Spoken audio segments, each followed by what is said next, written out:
तो नमस्कार, अभी हम मौजूद हैं पूर्णिया जिला के बी कोठी थाना के अंतर्गत और यहाँ पे एक जघन्य अपराध वाली घटना सामने आई है जिसको जब आप सुनिएगा आप विश्वास नहीं कर पाइएगा कि आज मानवता का स्तर किस कदर से गिर गया है। जी हाँ, हम आपको बताना चाहेंगे कि 7 माह की गर्भवती स्त्री को इतनी बेरहम रूप से ख़त्म किया गया है। आप जब सुनिएगा आप विश्वास नहीं कर पाइएगा कि जब उसका शव प्राप्त होता है तो वो जो शव रहता है वो नग्न अवस्था में रहता है।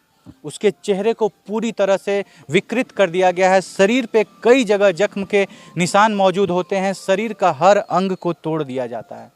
और आप सोच करके देखिए, वो 7 माह की गर्भवती थी। जब उनका पोस्टमार्टम होता है तो यह पता चलता है वो जो उनके पेट में नवजात पल रहा था वो एक लड़का था। ये घटना कैसे शुरू हुई, कैसे शादी हुई, क्या क्या हुआ, महज 3 वर्ष हुए थे उस लड़की की शादी को। और दहेज की प्रताड़ना, बहुत सारी चीज़ है इसमें। आपको हम सारी बात यहाँ के जो उनके परिजन हैं उनसे आपको हम सुनवाएंगे। संक्षेप में हम आपको बताना चाहते हैं कि ससुराल की तरफ से लगातार प्रताड़ना मिल रही थी और कहा जा रहा था कि तुम्हारी लड़की ने एक छोटी सी लड़की को जन्म दिया है, इसलिए तुम अपनी छोटी बहन से हमारे बेटे की शादी करा दो ताकि हमारे घर में बेटे का जन्म हो सके। उस लड़की का अपराध बस यही था कि उसने एक बेटी को जन्म दिया। आप सोचिए, क्या बेटी को जन्म देना एक अपराध है, एक पाप है? अगर बेटी नहीं होगी तो आप किससे अपने बेटे की शादी करवाइएगा? अगर बेटी नहीं होगी तो ये सृष्टि कैसे चलेगी? लेकिन आज आए दिन समाज में जो बेटियों को प्रताड़ना झेलनी पड़ती है, जो उनके साथ अन्याय हो रहा है, उसकी व्याख्या करना संभव नहीं है। आपको हम बताना चाहेंगे, जो ये महिला आज ख़त्म हो गई है, उनको इतनी बेरहम रूप से ख़त्म किया गया है, इतना प्रताड़ना दिया गया है कि जब आप उनकी तस्वीर को देखिएगा, हम थंबनेल में आपको तस्वीर लगाएंगे, आप देखिएगा उनकी तस्वीर को। अगर आप एक इंसान हैं, अगर आप एक मानव हैं, आप विश्वास करिए अपने नग्न आँखों से आप वो तस्वीर नहीं देख पाइएगा। उतनी बेरहम रूप से उसके शरीर को खराब किया गया, उनके पूरे चेहरे को जख्मी कर दिया गया। आप देखिएगा तस्वीर को, पूरे शरीर में जख्म है, हाथ टूटा हुआ है, पैर टूटा हुआ है। हम आपको क्या क्या बताएं, चलिए आपको परिजनों के पास लेकर के जाते हैं, सुनवाते हैं उनसे आखिर कैसे शुरू हुई ये घटना, कौन कौन है इसके पीछे और किस षड्यंत्र के तहत उस लड़की को ख़त्म किया गया। आइए आपको लेकर के चलते हैं परिवार वालों के पास। नमस्कार सर, आप उस मृतिका के जिसको आज समाप्त कर दिया गया है उसके आप कौन लगते हैं? भाई लग रहे हैं। उसके भाई लगते हैं। क्या नाम हुआ सर आपका? अनिल कुमार मंडल। अनिल कुमार मंडल। सर आपसे पूछना चाहेंगे, आपकी बहन को इतनी बेरहम तरीके से ख़त्म किया गया है, जिसके घर में आपकी बहन रही, जिनके बच्चे को जन्म दिया, जिसके परिवार को पाला पोसा, उसके घर को संभाला, उस घर में आपकी बहन को इतनी बेरहम तरीके से ख़त्म किया गया है, इसके पीछे क्या कारण है और कौन कौन लोग शामिल हैं इसमें? इसमें उसका घर परिवार का जो भी है, सास, ससुर, भैंसुर, देवर, गोतनी, एक उसका ममिया ससुर, ये सारे लोग संलिप्त होके इस तरह की घटना का अंजाम दिया है। जैसे सर आपसे पूछना चाहेंगे, आप लोगों ने जैसे ऑफ कैमरा बताया कि कुछ दिनों पहले आपकी बहन को बहुत प्रताड़ित किया गया था, इतना उनके साथ मारपीट की गई थी कि उनके आंखों की रोशनी चली गई थी। इस घटना की क्या दास्तान है? यही था कि मान लीजिए उसमें पारिवारिक कलह हुआ, तो उसमें हम लोग बोले। कारण क्या था सर इसके पीछे, क्यों आपकी बहन को प्रताड़ित किया जाता था? वो लोग लगातार आप लोगों से पैसे की डिमांड करता था कि पैसा दीजिए, ये दीजिए, पसंद नहीं है, ये नहीं है, वो नहीं है। तो उसका मन का भावना तो हम पूरे नहीं जान सकते थे, लेकिन उसका कहने का तात्पर्य था कि हमको 5 लाख रुपया दहेज, अन्यथा दूसरी लड़की से शादी। मेरे घर में कभी बेटी जन्म ली ही नहीं, बेटी जन्म लिया क्यों? अगर वो उसके घर में बेटी जन्म नहीं ली, बेटी है ही नहीं, तो अपने बेटा का शादी करेगा कहाँ, किससे करेगा? अच्छा, उनका कहना था कि मेरे घर में बेटी कैसे जन्म ली अगर आज तक जन्म नहीं ली है? ये कौन डिसाइड करेगा, लड़का होगा या लड़की? ये तो भगवान डिसाइड करते हैं, ये तो इस संसार में कोई और डिसाइड कर नहीं सकता। सरकार की कानूनी अपराध है कि मान लीजिए भ्रूण जांच करना भी, बिल्कुल, उसमें आप कुछ भी तय नहीं कर सकते हैं लड़का है या लड़की। बिल्कुल नहीं। इस समाज में जो भी जन्म लेता है वो अपने कर्तव्य से जन्म लेता है, वो अपने कर्तव्य से चलता है। सर आपसे पूछना चाहेंगे कि जब आपकी बहन को इतना प्रताड़ित किया जा रहा था, उसके साथ इतनी मारपीट की जा रही थी, इतना कि उनकी आंखों की रोशनी तक चली गई, आप लोगों ने पुलिस प्रशासन में केस क्यों नहीं किया? सर आपको भरोसा नहीं है प्रशासन पे? प्रशासन पे उस संबंध को हम खराब नहीं करना चाहे। अच्छा, हम ये सोच नहीं सकते थे कि मेरे साथ आज इस तरह का अप्रिय घटना करेंगे। आज मेरे आंखों के सामने हमको अपनी बहन खोना पड़े। अच्छा, आपको मन में ये डर था कि अगर आप पुलिस प्रशासन तक जाते हैं तो आपकी बहन को और सताया नहीं जाए कि संबंध में खटास नहीं आ जाए। जब उस घर में हमको रहना है मेरी बहन को, तो फिर उसमें हम खटास नहीं देना चाहते थे। नहीं देना चाहते थे। पारिवारिक कलह होते रहता है पति पत्नी में थोड़ा बहुत, ये नहीं जानते हैं कि इस तरह से दरिंदगी से बहन को खत्म कर दिया जाए, उसको बेरहमी से कत्ल दिया जाए, दारू शराब अस्माइक के नशे में आके उसका जो है आप देख सकते हैं कि ये एक लाचार भाई हैं। इन्होंने आपके सामने सारी बातों को रखा कि कैसे इनके बहन को, आपको बताना चाहेंगे कि ऑफ कैमरा जब इनसे हमारी बात हो रही थी, इन्होंने बताया कि वहाँ पे जैसा देखने से महसूस हो रहा था, जैसे वहाँ पे दारू का कुछ पॉलीथीन फेंका हुआ था, चाउमीन वगैरह रखा हुआ था, लग रहा था जैसे कि कोई पार्टी चली है, लोगों ने दारू पिया है, दारू पीने के बाद आवेश में आकर के इनके बहन के साथ बहुत प्रताड़ना हुई है। वैसे आप तस्वीर आप देखिएगा, आपको भी लगेगा इनके बहन के शरीर पे इतने जख्म के निशान मौजूद हैं कि आप विश्वास नहीं कर पाइएगा। आप सोचिए, अगर किसी को अपने आप से खुद को खत्म करना होगा तो क्या वो पहले अपने शरीर पे जख्म का निशान बनाएगा?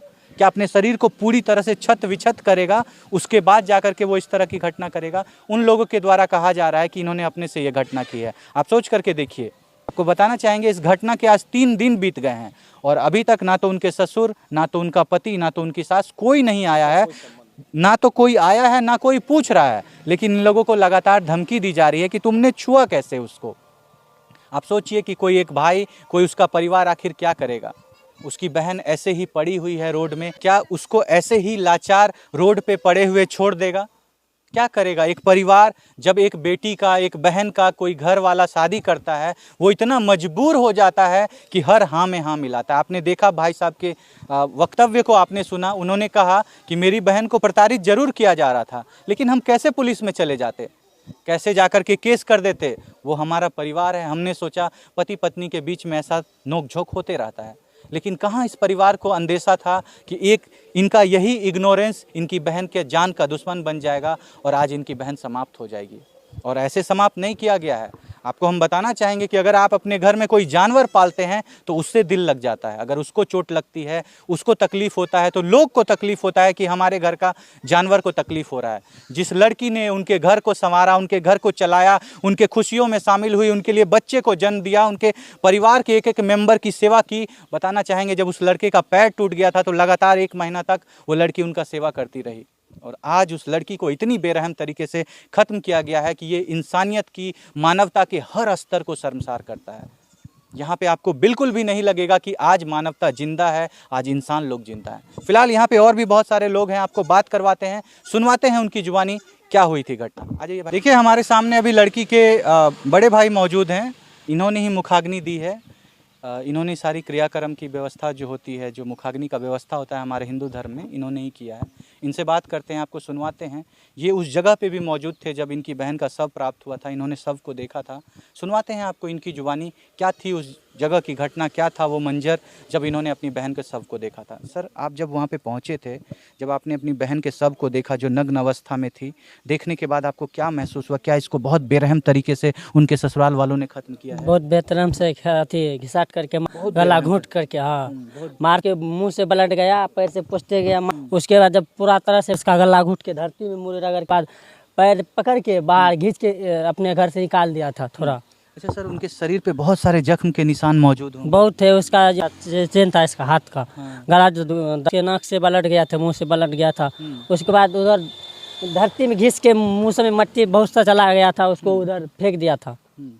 मतलब ऐसा लग रहा था कि जैसे किसी ने एकदम बेरहम तरीके से दुश्मनी से अपना दुश्मनी निकालने के लिए इस तरह से इतने खतरनाक तरीके से खत्म किया है। उसके बाद दारू नशा शराब पी के उसके बाद क्या था। अच्छा, वहाँ पे बहुत सारी दारू की जो पॉलीथीन वगैरह पॉलीथीन था, उसके बाद नाश्ता सब चीज, सारा चीज था वहाँ। जैसे ऐसा लग रहा था कि किसी को बुला करके घर में बैठा के पहले दारू शराब पिलाया, उसके बाद आपकी बहन के साथ ऐसा घटना क्या था। सर, आपको क्या लगता है सर, आपकी बहन के साथ जो ये घटना हुई है क्यों हुई है? क्या पैसे का डिमांड होता था? पैसे के लिए उन्होंने इस तरह की घटना को किया है?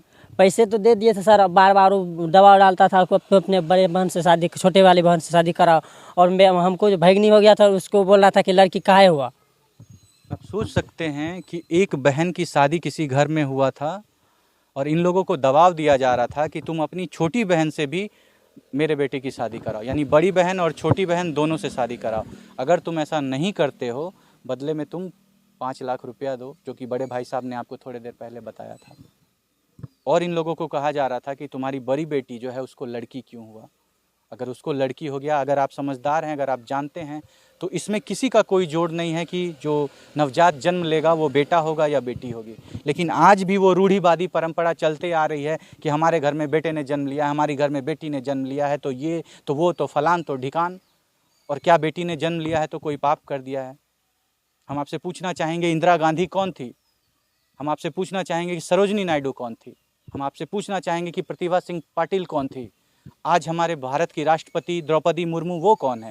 क्या वो लोग लड़की नहीं है? क्या वो लोग स्त्री नहीं है? क्या कल ये लड़की चल करके हमारे समाज में कोई ऊंचा नाम नहीं कर सकती थी? क्यों आज हमारे समाज में इस तरह की घटना हो रही? क्यों स्त्रियों को लगातार प्रताड़ित किया जाता है? आपने सुना भाई साहब से, उनको घिसियाया गया था ज़मीन में, उनके मुंह से खून निकल रहा था, शरीर पे बहुत सारे जगह पे जख्म के निशान मौजूद थे, उनको ऐसे ही निर्वस्त्र करके फेंक दिया गया था रोड पे लावारिसों की तरह।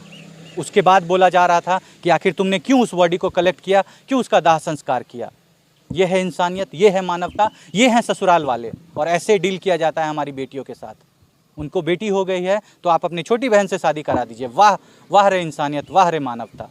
आप क्या सोचते हैं इस घटना के बारे में? आप अपने राय विचार को कमेंट में जरूर रखिएगा।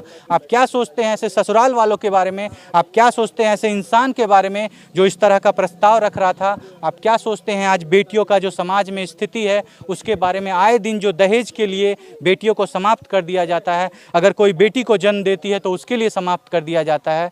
क्या सोचते हैं आप इन सभी घटना के बारे में? छोड़ जाते हैं हम आपको इन्हीं सवालों के साथ। मिलते हैं आपसे अगले वीडियो में अगली केस के साथ। तब तक के लिए आप सावधान रहिए, सतर्क रहिए। जय हिंद, जय भारत।